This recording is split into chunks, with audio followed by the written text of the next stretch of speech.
Donc bonjour et bienvenue à tous, bienvenue sur Boita, la chaîne qui parle d'audiovisuel, de cinéma. Voilà, sur cette chaîne je vous partage des courts-métrages, on discute de l'actualité du cinéma et puis aussi voilà, je vous présente des films et des séries. Mais sur cette vidéo, on va plutôt faire un autre format, à savoir une interview. Et donc aujourd'hui on va interviewer Isialine donc qui est script, et donc on va voir un petit peu plus en détail le métier de script au cinéma. Je n'ai pas encore vraiment monté cette vidéo, mais on a tourné quand même pendant 1 heure l'interview, donc je pense que ça va être une longue vidéo. Je sais pas si ça fera vraiment 1 heure parce que j'essaierai de raccourcir quand même certains passages, mais bon, ça pourra faire facilement 30 minutes je pense, donc désolé déjà pour la durée de cette vidéo, et puis n'hésitez pas à mettre en accéléré hein, si ça vous dit, ou même de passer. J'essaierai donc de mettre des chapitres pour que vous puissiez rapidement passer au chapitre qui vous intéresse et au sujet qui vous intéresse. Du coup pour l'introduction je n'en dis pas plus et on passe tout de suite à l'interview. Et ben on se retrouve du coup avec Isialine, voilà, qui va nous parler un petit peu de son métier et de ce qu'elle fait dans le cinéma. Donc déjà, est-ce que tu pourrais te présenter un petit peu? Alors, je m'appelle Isialine Brocard, je suis maintenant script. J'ai fait, du coup, pour devenir script, j'ai fait une formation à l'université de Paris, qui est anciennement Paris 7, qui était, donc c'est après le bac, j'ai fait une licence qui s'appelle études cinématographiques, c'est une licence mention art du spectacle. Et après la licence, j'ai fait le master qui est la continuité de cette licence et qui s'appelle aussi études cinématographiques. Et en fait j'ai fait ça parce que moi ce que je voulais avant tout, c'était apprendre à découvrir l'aspect théorique du cinéma en fait. L'université c'est pas une école pratique comme la FEMIS ou quoi que ce soit, c'est une école très théorique où on a vraiment des cours sur ce que c'est le cinéma, l'histoire du cinéma dans tout le monde entier, que ce soit aux États-Unis, que ce soit dans les pays asiatiques, que ce soit en Europe, que ce soit en France, etc. Donc c'était pour découvrir un peu tout ça. Ouais, du coup toi tu recherchais plus la théorie? Ouais. Ok, d'accord. Parce que moi du coup je fais un BTS, ouais. Et là, le BTS c'est beaucoup plus pratique, et moi je préfère la pratique que la ouais. théorie quoi. Alors en fait je pense que ça dépend beaucoup des métiers que tu veux faire dans le cinéma, parce qu'en fait script, alors il y a des écoles qui font la formation script, il y a la FEMIS, bon, qui est une école quand même un peu compliquée à rentrer dedans, hein. Après pourquoi pas, mais bon c'est voilà, très c'est peu compliqué. début quoi. Voilà, surtout tout de suite après le bac. Oui non c'est mort. Voilà. De toute façon il faut un bac plus 2. Ouais voilà, il faut bac plus 2 donc c'est mort. Et après il y a le CLCF, donc le Conservatoire Libre de Cinéma Français, si je dis pas de bêtises. Mais en fait ces écoles là, alors moi déjà les écoles je suis pas une grande fan de l'école en elle-même, même si le lycée et tout j'aimais bien, hein, j'allais à l'école, j'étais contente. Mais le côté pratique, j'ai l'impression qu'en fait, c'est une formation pure et dure, on t'apprend ce qu'il faut savoir et il n'y a pas toute l'ouverture d'esprit qu'il faut avoir pour le cinéma. Et en fait je trouve que plus tu es cinéphile, plus tu connais de films, plus tu connais l'histoire de tous ces cinéastes qui ont fait des films depuis très longtemps, plus tu peux appréhender le cinéma et comprendre mieux les films que toi tu vas créer ou sur lesquels tu vas travailler. Donc après c'est pas essentiel d'avoir vu tous les films possibles et imaginables, d'avoir vu tous les Godard, tous les Tarantino, tous ces trucs, pas forcément... T'inspirer des plus grands pour créer à ta manière quoi. Ouais, et puis je trouve que souvent quand je lis un scénario en fait, sur lequel je vais travailler après, on ressent en fait les inspirations. Tu sens toujours ce que le réal il aime bien, ce que le réal il connaît comme film, ses goûts et tout ça. Et du coup pour visualiser le film, c'est plus pratique en fait de connaître plein de films. Tu te dis ok, donc là ce film là il va ressembler, on va dire, je sais pas, aux films de Villeneuve qui sont très contemplatifs. Et du coup tu te dis ok, donc dans la mise en scène il va probablement faire un truc qui est un peu comme Villeneuve, et du coup tu peux t'imaginer. Et comme le script, il y a une partie on va revenir dessus j'imagine, mais il y a une partie du travail du script qui est le pré-minutage. Donc en gros le pré-minutage c'est avant le film t'as le scénario, tu peux avoir le découpage technique etc. mais souvent t'as que le scénario et tu dois estimer le temps du film. Ouais, c'est ça. Donc en gros, séquence par séquence, tu te dis, ok, bah cette séquence-là, il se passe ça, ça va faire à peu près, on va dire 2 minutes 25. Et du coup, si tu sais à quel réalisateur le scénariste pense et à quel genre de film le scénariste pense, tu peux plus facilement te dire, ok, bah ça va être ce genre de film-là, ça va être plutôt un rythme lent, ça va être un rythme posé, nanani nanana. Ta formation, ouais, tu l'as déjà un peu dit. T'as fait de l'université, ensuite t'as embrayé sur un master. Ouais. Et donc toi c'était une formation plus générale ou c'était axé sur le script ou... Non, alors en fait, du coup moi c'était vraiment 100% théorie, donc c'est un peu la limite aussi de la fac. Moi c'est ce que j'aimais bien dans la fac, mais un peu plus de pratique ça aurait été peut-être un peu cool, mais bon après c'est pas moi qui fais les programmes. Donc en fait dans la première année on a fait 0 pratique si je dis pas de bêtises, alors peut-être que je me trompe mais c'est parce que c'était il y a longtemps, mais je crois qu'on a fait 0 pratique. Et en deuxième et troisième année on a fait un court métrage, mais un court métrage donc que avec les gens de ma licence. Et c'était un court métrage, en fait on nous donnait déjà le scénario et il fallait réaliser. Ah oui. Et le truc c'est que c'était souvent des scénarios déjà de films qui avaient déjà été créés. Nous on avait fait un film, c'était un film de... Ah j'ai perdu son nom, Andy... Non bref, un film de quelqu'un. Et du coup en fait comme tout le monde connaissait le film... Du coup ouais, tu connais déjà le film, c'est compliqué Bah en fait ouais, parce que tu as ces images là en tête et on te demande de refaire Harry Potter, tu vas caster un mec, tu vas te dire... c'est pas Harry Potter quoi. C'est pas Harry Potter. Donc c'est la limite du truc, donc c'était intéressant parce qu'on a quand même touché des grosses caméras, on a quand même... C'était notre... À tous quasiment, c'était notre premier vrai projet. Mais bon, d'un autre côté, c'est pas le truc qui m'a le plus formé quoi. Et là, à ce moment-là, moi j'ai fait ingé son sur ce tournage-là.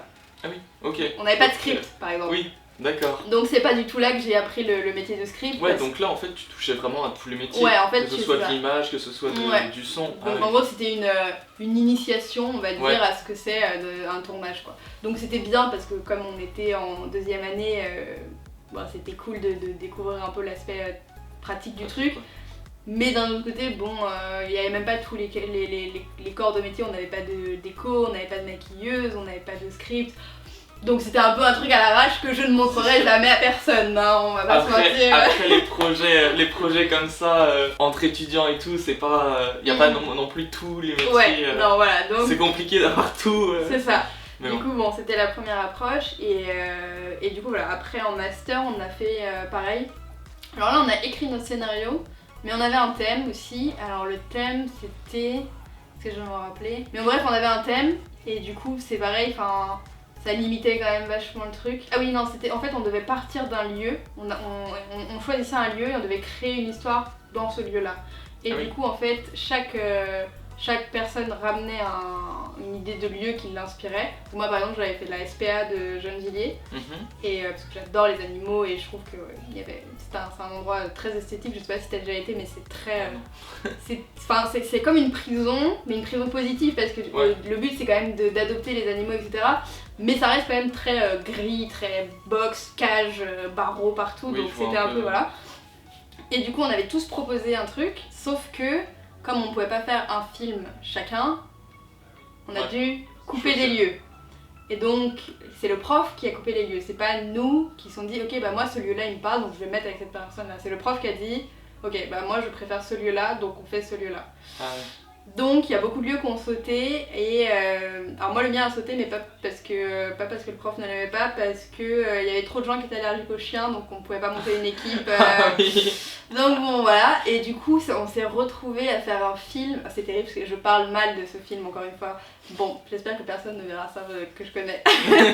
Mais en gros on s'est retrouvés à faire un film dans une espèce de centre culturel de musique. Alors c'était à Ivry et c'était un endroit où vraiment je trouvais qu'il n'y avait rien de beau en fait. C'était vraiment, t'avais vraiment une scène basique que tu peux trouver dans n'importe quel village de France et il fallait qu'on compose autour de ça et du coup le film, si je me rappelle bien, c'était juste une meuf qui venait dans ce lieu pour la première fois pour s'inscrire à un cours de musique et elle découvrait les sons un peu qui se passaient autour d'elle. Ouais. Bon. C'est pas le film du siècle quoi. Et du coup, bon, c'était sympa parce que là, du coup, on était plus en autonomie parce que c'est nous qui avons écrit le scénario. Mais comme moi et mes amis, par exemple, on s'est retrouvés dans ce groupe-là avec des personnes avec qui on s'entendait pas nécessairement et qui n'avaient pas du tout les mêmes visions du film, d'un film que nous, les mêmes goûts cinématographiques. Du coup, ça a donné un film, bon, voilà. Ouais. J'ai encore fait un G100 sur ce film-là parce que Ah oui. bon, moi la caméra j'aime pas trop, ça me stresse, tenir une caméra ça me stresse énormément. Donc c'est pas du tout un truc que je fais, je suis loin de ce matériel-là, le plus loin c'est le mieux. Et du coup comme il y avait quoi, il y avait cadreur, premier assistant cam, un G100, le réal et les autres membres, je crois qu'ils étaient acteurs dans l'équipe. Ah oui. Donc Donc je me suis dit, limitait. un G100, c'est le moins Tu pire. tiens la perche, Voilà, c'est bon, j'étais quoi. là comme ça avec ma perche et ça s'est très bien passé. Donc j'ai fait 2 expériences d'un G100. En vrai ça m'a plu le truc d'un G100, mais pareil un G100 c'est comme chef op et tout, c'est une formation spéciale. Oui, donc c'est ça. Faut s'y connaître dans les micros et tout, quoi. Voilà, moi j'ai eu une formation express par un ingé son pendant une journée à la fac et du coup genre j'ai pu faire ce film là, mais aujourd'hui tu me mets une perche dans la main et un micro dans la main, je ne saurais pas du tout, je me rappelle pas, c'était pas une formation qui était suffisamment longue pour que je puisse prétendre devenir ingé son. Et comme ça faisait déjà 3 ans que j'étais à la fac, je me suis dit je vais pas retourner à zéro faire une formation d'ingé son pour un truc qui va peut-être même pas me plaire au final ou quoi que ce soit. Donc voilà, le côté pratique de la fac Oui. laisse un peu à désirer. Paris 7, si vous m'entendez, changez ça quoi. Et non, mais de toute façon, c'est dans toutes oui, les universités, hein, je pense. Je pense que après, je sais que. Alors, je crois que c'est celle de Marne-la-Vallée, Paris 8, je crois. Enfin, bref, il y a une des facs qui fait le même parcours études cinématographiques, qui a beaucoup plus de pratique et qui est réputée pour la pratique. Ah, ouais. Donc voilà, je sais pas si. Je crois que c'est Paris 8, mais pas sûre de moi. Donc voilà, mais ouais, sinon, on va dire, c'est le plus gros problème, on va dire, de la fac selon moi, quoi. Ouais. Donc voilà. Après, c'est sûr, tu touches à tout, donc. Ouais, tu touches à tout, mais en même temps, tu touches aux métiers vraiment principaux, quoi. Il n'y a pas toutes les subtilités qui font que généralement ton film va être de meilleure qualité. Parce que si t'as juste un mec qui filme et un mec qui prend le son, ça peut être une vidéo YouTube. Tu rajoutes un script, tu rajoutes une maquilleuse, tu rajoutes une déco, tu rajoutes une régie, etc. Des électros, ça devient tout de suite un projet un peu plus professionnel entre guillemets, quoi. C'est sûr. Ouais. Donc bon, c'était bien, mais c'est pas ça qui m'a donné envie de faire des tournages, quoi. Donc ouais, si tu veux bien, on va retourner sur le métier de script. Comme t'as eu plusieurs expériences sur ce poste-là. Ouais. Donc en quoi ça consiste vraiment quelles sont les tâches que tu dois faire en pré-production, pendant le tournage et puis après peut-être en post-production? Alors du coup moi le métier de script je l'ai découvert un peu par hasard parce que comme je disais c'est pas forcément un métier très connu, enfin c'est connu des gens qui font du cinéma mais c'est pas nécessairement connu des gens qui sont en dehors du cinéma qui juste regardent des films et en gros le script moi je l'ai découvert parce que à la fac, toujours à la fac, on avait très peu de cours, on avait je sais pas 7-8 heures de cours par semaine. Donc en fait moi ce que je voulais c'était pouvoir aller sur des tournages qui sont étudiants, qui sont bénévoles, qui sont amateurs, etc. pour me familiariser vraiment avec ce que c'était un vrai tournage, pas un tournage de la fac. Et du coup, en fait, je suis allée sur un site qui recrute des gens bénévolement, etc. Un site un peu étudiant, on va dire. Et j'ai cherché les différentes annonces. Et je me suis dit, donc cadreur c'est pas possible, j'ai pas la formation, ingé son c'est pas possible, nanani nanana. Et je suis tombée sur une annonce qui disait recherche le script. Et je me suis dit, qu'est-ce que c'est que ce truc? Donc j'ai fait vite fait des recherches. Et c'est comme ça que j'ai été amenée à faire ma première expérience de script. Alors j'ai envoyé un mail en disant bonjour, j'ai 0 expérience mais je suis très motivée donc si vous voulez bien de moi, ça sera avec plaisir. Et ils m'ont pris, miraculeusement. Ils m'ont pris. Alors je sais pas s'ils étaient contents de m'avoir pris, mais ils m'ont pris. Et le film est sorti et le film est allé en festival jusqu'au Canada, je crois. Ah oui. Donc c'était pas si terrible parce que j'ai pas été si mauvaise que ça.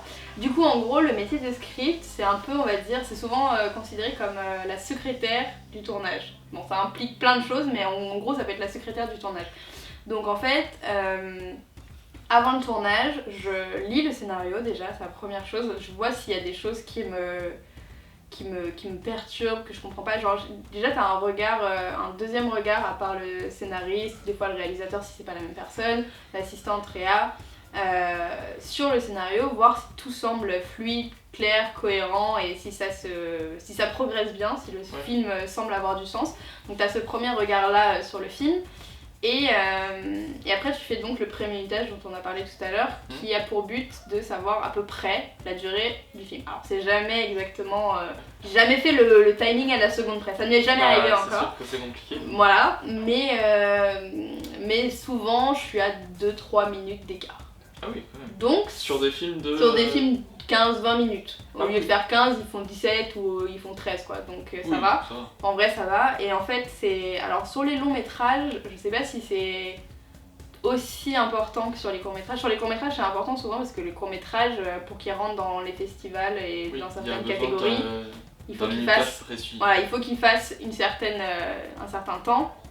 Et du coup le pré-minutage il te permet de voir si ton film il va a priori rentrer dans ce que tu avais imaginé. Parce que des fois les scénaristes ils s'emballent et ils se disent non mais ça rentre, on va faire ça vite et tout. Et au final non, c'est pas le bon timing.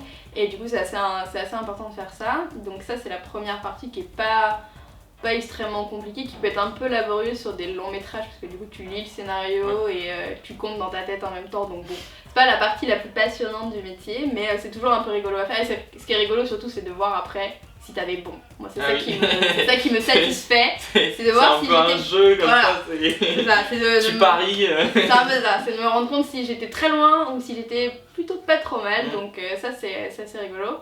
Donc tu fais le pré-minutage. Alors justement le pré-minutage, en quoi c'est important, puisque normalement quand t'as un scénario, c'est quand c'est bien formaté et tout, on sait qu'une page est égale à 1 minute. Ouais. Alors après, justement, c'est pour réajuster justement ce premier calcul. Le une page, 1 minute, c'est un peu, on va dire, la base des bases. Ouais. Parce que si t'as une page de description où il n'y a pas de dialogue, où c'est juste par exemple Paul va de la cuisine à la salle de bain, puis Paul va de la salle de bain aux toilettes, puis rien, ça va pas faire forcément 1 minute parce qu'il a plein de déplacements et quand t'écris genre Paul fait ça, ça prend ça. Oui, c'est sûr.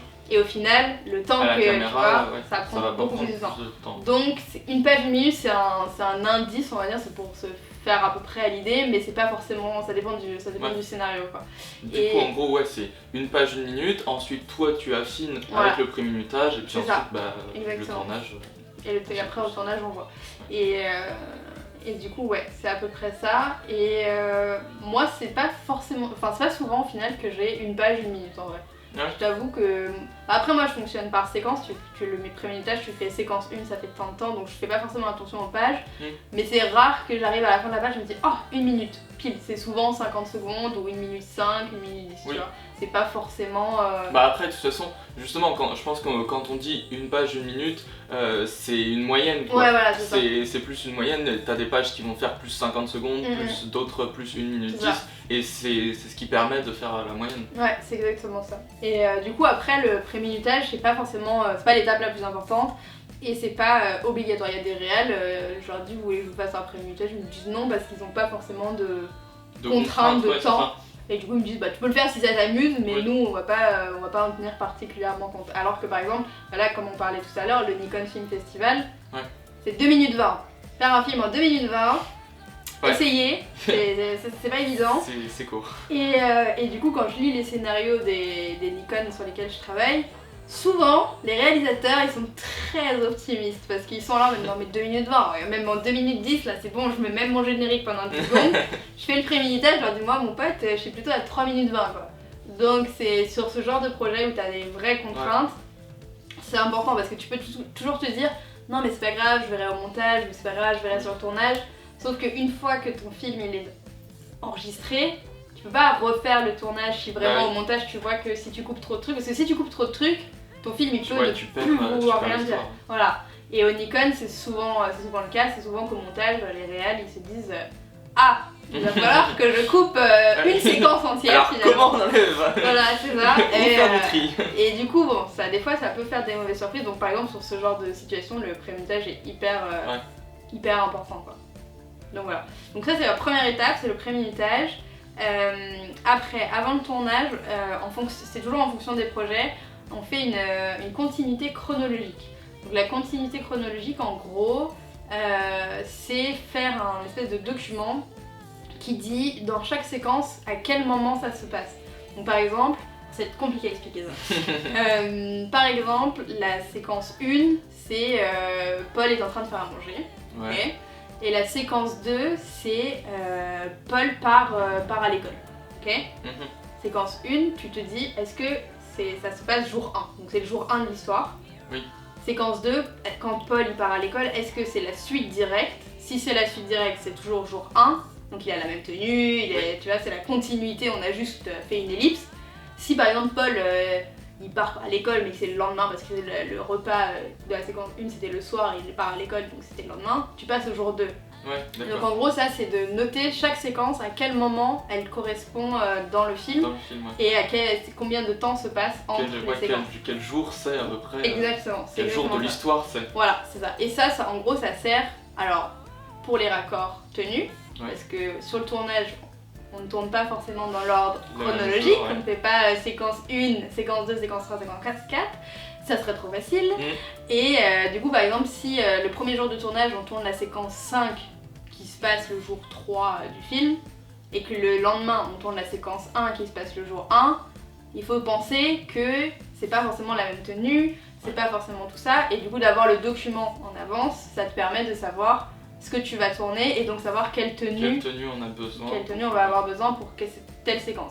Et par exemple s'il y a des séquences de bagarre par exemple, bah par exemple dans la séquence 1, Paul il est tout beau, il va très bien, alors que la séquence 2, Paul il s'est fait éclater, donc s'il s'est fait éclater il faut qu'on voit qu'il s'est fait éclater. Et si tu tournes la séquence 2 avant, qu'il pense pas forcément. Donc du coup tu vois c'est le genre de truc, moi je note, donc séquence 1 ça se passe tel jour, et après j'ai un espèce de cadre où je marque dedans s'il y a des subtilités, des changements ou quoi que ce soit qui font qu'il faut les noter pour que sur le jour du tournage on n'ait pas à relire le scénario en mode ah oui alors ça dans cette séquence là il s'est passé ça mais dans la séquence d'avant il s'est passé ça donc faut que je fasse ça.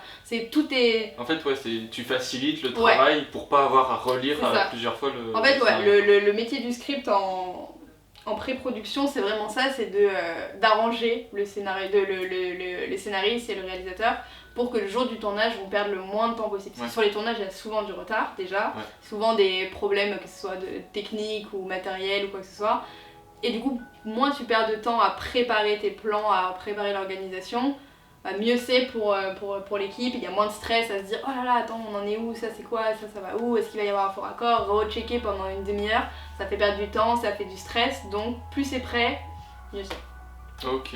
Donc voilà, ça c'est les deux trucs que je fais en pré-production. Et si c'est des gros projets, ça m'arrive de faire un document qui... Alors ça c'est moi, je sais pas si tous les scripts le font, mais en gros c'est un document où je marque les raccords à surveiller par séquence.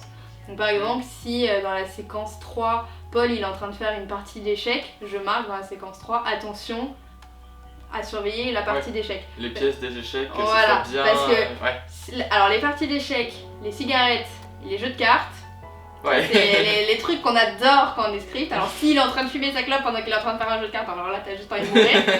Mais parce qu'en gros, si dans une séquence t'as plusieurs plans, donc si ton premier plan, mettons là on est en train de jouer aux échecs, la caméra elle est là, donc ils font les mouvements, et après on fait le contre-champ où la caméra elle est de ton côté, il faut que les échecs ils sont dans la même position que quand t'étais là, sauf que les acteurs entre temps ils ont joué, ils ont bougé, et en plus souvent les acteurs sur ce genre de truc ils sont en improvisation, ils se disent pas ok alors la reine, sauf si c'est prévu dans le scénario, si c'est un truc d'échec, genre le jeu de la dame ou quoi que ce soit, où les mouvements sont prévus, sinon c'est plus de l'improvisation, donc l'acteur tu lui dis alors remets ton pion, mais je sais pas où il était mon pion. D'accord, bon, très bien. Du coup, il faut revoir sur la vidéo. Voilà, faut revoir le rush, etc. Et là, le réal, il a juste envie de te tuer si tu lui demandes de revoir 4 fois le rush. Donc ça, c'est des trucs que je me note, moi, attention, dans cette séquence-là, il va y avoir ce truc-là, pense bien à le checker pendant la prise. Et ce que je fais souvent pendant la prise, c'est que je filme, comme ça, moi, j'ai sur mon téléphone. Et j'ai pas besoin de demander au chef-op, au cadreur, est-ce que vous pouvez me remettre le rush, s'il vous plaît, je regarde dans mon coin, je dis ok bon c'est bon, tac tac tac, ça fonctionne. Donc voilà, ça c'est les 3 trucs que je fais avant le tournage. Après sur le tournage, le script il arrive toujours un peu plus tard que les autres. C'est un métier où t'as pas besoin de te lever trop tôt. Ça c'est plutôt cool. Oui, parce que t'as besoin d'être là que quand on tourne en fait finalement. Tu peux être là un peu avant, histoire de bien surveiller ce qui se passe, les costumes, les maquillages, tatata. Mais t'as pas besoin d'être là comme t'as pas de préparation sur le tournage. T'arrives avec tes feuilles, t'es prêt, bon. c'est parti. Donc voilà, t'arrives sur le tournage. Alors la première chose que je fais moi généralement, c'est que j'attends que les acteurs soient en tenue et maquillés et je les prends en photo. Comme ça, j'ai les raccords maquillage et les raccords tenue. Parce qu'en gros, le travail du script sur le tournage, c'est vraiment de surveiller les faux raccords. Ouais. Les faux raccords, c'est par exemple, comme je disais tout à l'heure, t'as le pion d'échec qui est à ce moment-là, à cet endroit-là, on passe sur l'autre plan et il est là. Bon, le pion d'échec, on va dire, ça passe. Il n'y a pas trop de spectateurs qui le voient. Quoique, il y a des gens, ils sont psychopathes des faux raccords. Faux raccords, là, sur le ciné. C'est ça, t'as l'émission et là, t'es en mode. Là, si tu passes là-dessus, c'est ciao, tu peux changer de métier. C'est mort. Et du coup, voilà. Donc, ça, c'est la principale tâche du script sur le tournage. Donc, moi, je prends en photo les maquillages, les bagues, les bracelets, les montres, la position des chaussettes, la position de la cravate, tout ça, je fais un photoshoot de l'acteur quand j'arrive sur le tournage, quand ils sont prêts. Et par exemple, si t'as une actrice qui a les cheveux longs et détachés et qu'elle est en extérieur, par exemple, le vent, qui met tes cheveux là, puis qui met tes cheveux là, qui met tes cheveux là. Donc ça, c'est pareil. C'est un peu un ensemble. Après, il y a faux raccord et faux raccord. J'ai envie de te dire, je peux pas gérer le vent, je peux pas gérer la météo, je peux pas gérer tout ça. Donc il y a des fois où tu vas voir le plan, le cheveu il est là au lieu d'être là. Bon, c'est pas des faux raccords, personne t'en voudra. Mais j'essaye de faire le plus précis possible pour qu'il y ait le moins de faux raccords possible. Oui, le but c'est quand même qu'on suive l'histoire et qu'on soit pas focalisé sur justement les faux raccords qu'il y a. Moi je les vois parce que c'est mon métier, donc quand je vais au cinéma je ne vois que ça, c'est terrible. Mais sinon le spectateur lambda, on va dire, il va pas le voir sauf si vraiment il change de veste, il passe d'une veste orange à une veste bleue là, il risque de le voir. Même donc, pour l'histoire ça va être compliqué quoi. Ça te sort un peu du truc Et du coup voilà, donc je surveille donc les faux raccords. Après t'as aussi les faux raccords de la météo. Alors ça c'est un peu plus bordel parce que si tu tournes dehors et que par exemple il fait grand soleil et là paf t'as le beau nuage qui arrive devant le soleil pendant une demi-heure et tu peux pas forcément attendre en fait parce que tu sais pas combien de temps le soleil va mettre à revenir. Donc ça c'est un peu compliqué parce que les faux raccords lumière, tu peux moins les gérer quoi. Tu peux pas souffler sur le nuage, tu peux pas faire grand chose. Donc ça c'est un truc qu'on essaye de surveiller. Après voilà, tu peux changer avec des lumières. Ouais, tu peux toujours tricher un peu. Tu peux toujours tricher un peu. Mais ça c'est un truc, voilà. Moi une fois par exemple j'ai fait un tournage où on était au bord de la mer et on a mis, je sais pas, 3 heures à faire la séquence, un truc comme ça. Sauf qu'il y avait la marée quoi. Ah bah oui. Et il n'y a plus de marée à la fin. Genre, ça, la marée, faut pas la. Tu vois la mer elle a disparu d'un coup. Voilà, c'est ça. Donc, moi je l'ai vu quand j'ai vu le film à la fin. Bon, personne me l'a dit, il m'a dit attention, regarde, la mer elle a changé. Mais moi je le vois quoi, parce que je me dis finalement c'est terrible. Mais bon, il y a des trucs comme ça qu'on ne peut pas contrôler, donc on les laisse comme ça et on fait au mieux quoi. Donc voilà, les faux raccords, c'est le premier truc enfin le truc le plus important, c'est pas forcément le premier truc, mais le truc le plus important que tu gères. Et après tu minutes aussi sur chaque prise, donc minuter c'est pour voir combien de temps dure chaque plan. Et donc moi j'ai un chronomètre et alors c'est pas dès qu'on dit moteur, ça tourne, nanani, nanana, c'est aux actions. Pour savoir combien de temps dure l'action, pas toute la prise, on s'en fiche un peu quoi. Et jusqu'au moment où on dit couper. Et donc à chaque plan, je note combien de temps dure la prise. Et du coup en fait, si c'est des projets où on m'a dit il faut absolument que ça rentre dans ce timing là, moi j'ai mon pré-minutage sous la main, je fais l'addition de chaque plan quand on a fini la séquence et je vois s'il faut rajuster. Exactement, si on est. Et c'est souvent d'ailleurs que je dis, quand c'est surtout sur les Nikon, que je dis les gars là on était censé faire 20 secondes, on est à 47 quoi. Ils me disent c'est pas grave, on verra. D'accord, vous verrez. Mais tu vois, le but c'est pas de te battre. Toi, le script il est quand même très discret, il est pas censé se prendre la tête avec le réal ou quoi que ce soit. Mais il doit dire les choses. Comme ça, en gros il se dédouane. Il me dit moi je te dis, moi tu fais ce que tu veux. C'est ça. Je te donne les informations, tu en fais ce que tu veux quoi. C'est exactement ça. Mais voilà, le but c'est pas de se battre, il est très proche du réal et c'est un peu comme l'assistant réal, il est un peu conseiller du réal, il peut lui donner des conseils, etc. Mais il est pas là pour lui dire non mais attends tu fais n'importe quoi, faut qu'on change tout, c'est pas son film, c'est pas son problème. Donc voilà, il y a le minutage et après tu as la feuille de script, qui est l'outil principal du script sur le tournage. Tu mets le minutage et tu mets donc la focale et l'ouverture. Donc c'est des infos que tu trouves sur la caméra, donc tu demandes au cadreur, au chef-op ou à quelqu'un, et ça tu le marques. Alors tu n'as pas besoin de lui demander à chaque prise parce que normalement il les change pas entre les prises, sauf si vraiment il y a un problème à l'image, ça va pas, c'est pas la bonne lumière, etc. Donc il peut le changer, mais généralement c'est lui qui vient te le dire. Parce que tu dois pas aller saouler en permanence et c'est quoi ça, et c'est quoi ça, et c'est quoi ça, ils ont autre chose à faire, donc tu leur demandes une fois au début du plan et après à chaque changement de plan tu leur redemandes. Et donc ça tu les notes sur ta feuille de script pour le monteur en fait. Et après la dernière info que tu notes en termes techniques c'est le numéro du fichier son. Parce qu'en gros, la caméra elle est pas reliée à la mixette. La mixette c'est le truc de l'ingé son pour enregistrer le son. Et du coup, des fois le fichier de la caméra il va s'appeler A3702 alors que le fichier son il va s'appeler CB18 tu vois. Donc pour savoir quel fichier va avec quel truc, je marque le fichier du son. Après c'est pareil, ça tu lui demandes une fois et après ça se suit logiquement, t'as pas besoin de lui redemander à chaque fois, sauf s'il y a des faux clips. Donc les faux clips c'est quand t'appuies sur la caméra ou sur la mixette sans faire exprès et qu'au final il n'y avait rien à faire, donc tu coupes. Donc là tu marques faux clip pour que le monteur il sache que ce truc là il sert à rien. Et ça le script c'est pareil, il doit les noter. Ah oui. Pour que le monteur il sache, parce qu'en gros le monteur il va se servir de ça, les feuilles de script elles sont là pour le monteur pour qu'il sache en gros qu'est-ce qui s'est passé pendant le tournage. Parce que le monteur est rarement sur le tournage, sauf si c'est le réalisateur qui montre lui-même ce qui arrive, mais sinon le monteur n'est pas sur le tournage. Donc il peut pas savoir ce qui s'est passé sur le tournage, donc le script il est là pour lui faire un récap. C'est pour ça que je disais tout à l'heure la secrétaire du tournage, parce qu'il est là pour lui faire le bilan de comment ça s'est passé le tournage, de ce qui s'est passé. Et du coup voilà, donc en gros tu notes ces trois trucs là, c'est les trucs techniques.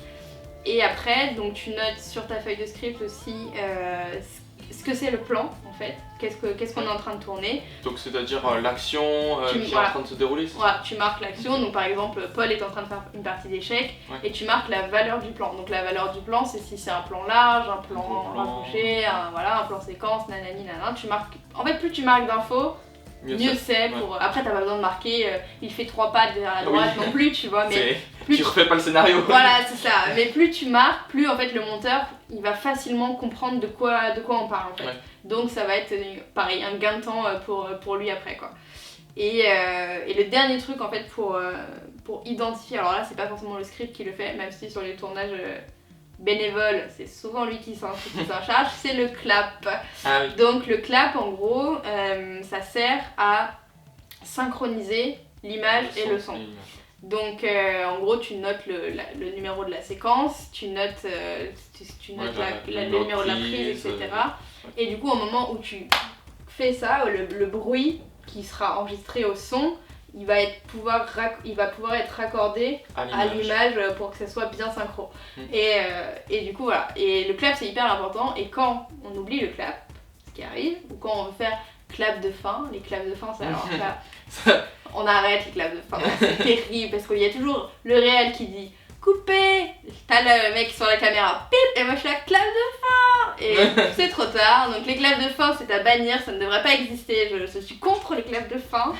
Mais en gros voilà, le clap c'est hyper important, si t'as pas de clap, faut marquer aussi sur ta feuille de script, il n'y a pas de clap, désolé, c'est pas de ma faute, débrouille-toi avec ce que t'as. Donc ça c'est assez important. Et la dernière chose que tu notes sur ta feuille de script, et qui est quand même le plus important, c'est comment s'est passée la prise. En gros c'est... si elle est réussie. Voilà, si elle est réussie à l'image. Généralement moi je demande à l'image, au son et au jeu. C'est les 3 trucs que tu demandes, parce que si le son il te dit ouais elle est parfaite mais qu'à l'image elle est floue, vaut mieux la refaire. Donc voilà, en gros ça c'est comment tu remplis ta feuille de script.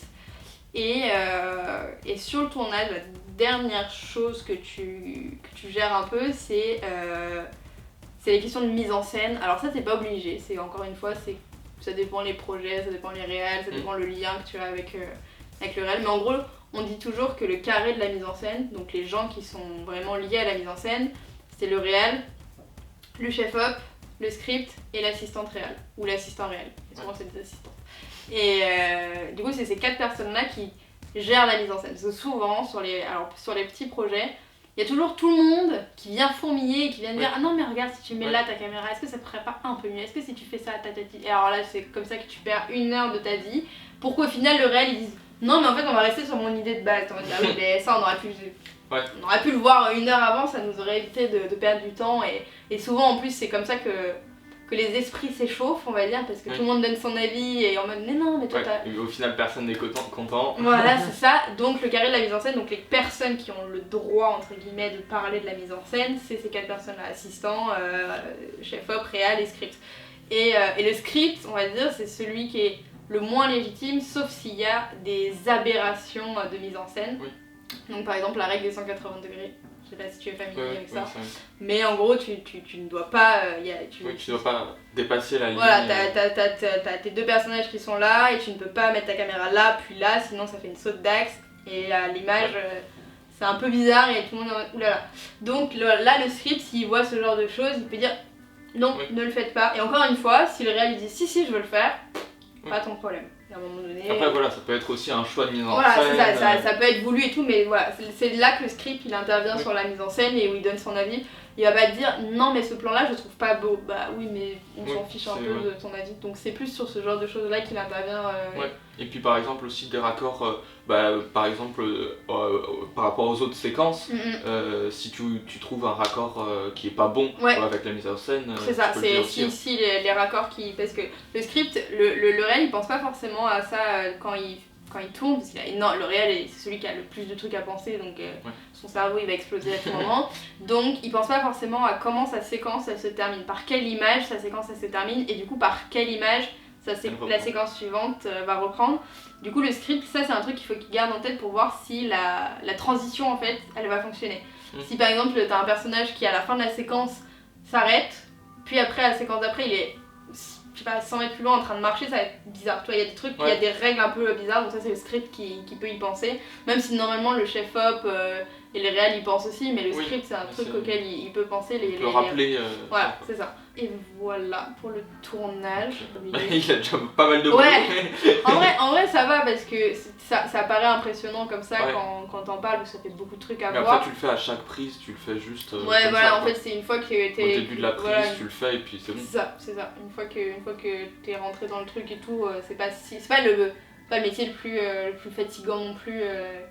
T'as juste à noter des trucs quoi. Ouais voilà c'est ça en gros. Tu portes rien, C'est ça. Voilà. Faut être observateur et faut être attentif au truc quoi. Ça s'arrête là. Et souvent entre les entre les changements de plan là où t'as la technique qui va bouger la caméra, qui va changer les lights et tout, le script il est là en mode je vais aller discuter avec les acteurs, la maquilleuse, etc. parce que j'ai rien à faire en fait. Donc ça c'est pas la partie la plus compliquée. Et du coup en post-prod, alors moi j'interviens pas souvent, enfin on me demande pas souvent d'intervenir. Mais du coup il peut intervenir.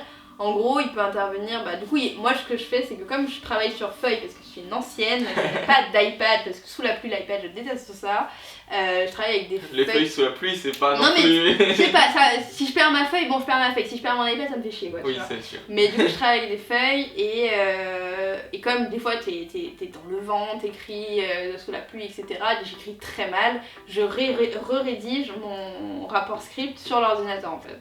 Et après, je l'envoie du coup au réal et au monteur si j'ai le contact du monteur, sinon juste au réal et... Oui, il fera le lien. Et c'est lui qui fait le lien.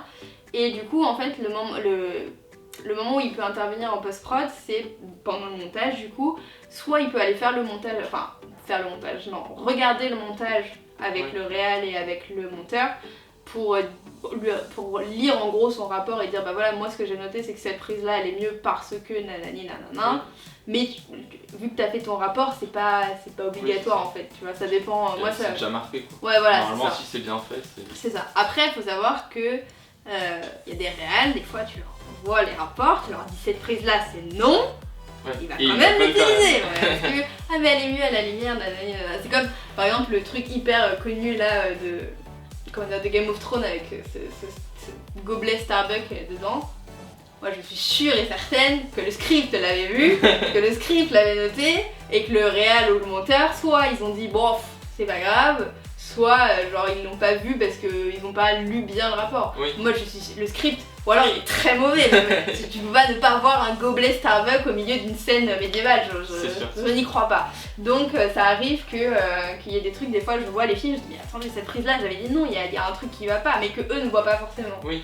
Donc le script il peut être là au montage pour surveiller qu'on utilise bien les bonnes prises. Mais bon, comme c'est le réel qui a toujours le... Après oui, il a le dernier mot. Le dernier mot, donc des fois tu peux te battre dans le vide. Donc des fois ça sert à rien de se battre et tu dis bon allez, fais ce que tu veux, c'est pas grave, pas de problème. Ouais. Donc voilà, donc c'est plus sur le tournage et avant que t'es vraiment, vraiment présent quoi. Après, dis-moi si je me trompe, mais le script, j'ai l'impression qu'il a vraiment une vue d'ensemble sur tout le film. Il va pas forcément se focaliser sur une scène ou deux, mais son travail c'est vraiment que le film soit harmonieux de bout en bout, quoi. Ouais, c'est qu'il y ait vraiment une cohésion, une cohérence et du coup en fait souvent moi on m'envoie la première version de montage, donc l'ours ça s'appelle, et du coup on me dit est-ce que toi ça te semble fluide, est-ce qu'on comprend bien, parce que il faut savoir que le réal il a son scénario en tête, il a son film en tête et donc il sait ce qu'il veut montrer, il sait c'est quoi l'idée de son film, mais des fois quand t'as un regard extérieur tu te dis mais attends, c'est pas forcément, surtout les films qui sont un peu on va dire complexes narrativement parlant, si c'est un film très basique sur une histoire très basique mais qui se veut juste esthétique, bon, il n'y a rien à comprendre de particulier, donc dans tous les cas ça marche. Mais les films qui se veulent, je sais pas, un peu... Bah la Nolan... Voilà, ce genre de truc, si le réal il s'entoure pas d'un regard extérieur pendant le montage, ça peut très vite donner des films où tu comprends pas ce qui se passe et tu comprends pas où il veut en venir en fait. Donc le script il est là pour ça, l'assistant réal aussi souvent il va avoir un regard sur le premier montage et dire moi je comprends ce que tu veux dire, ça marche et je pense que t'es sur la bonne voie, ouais.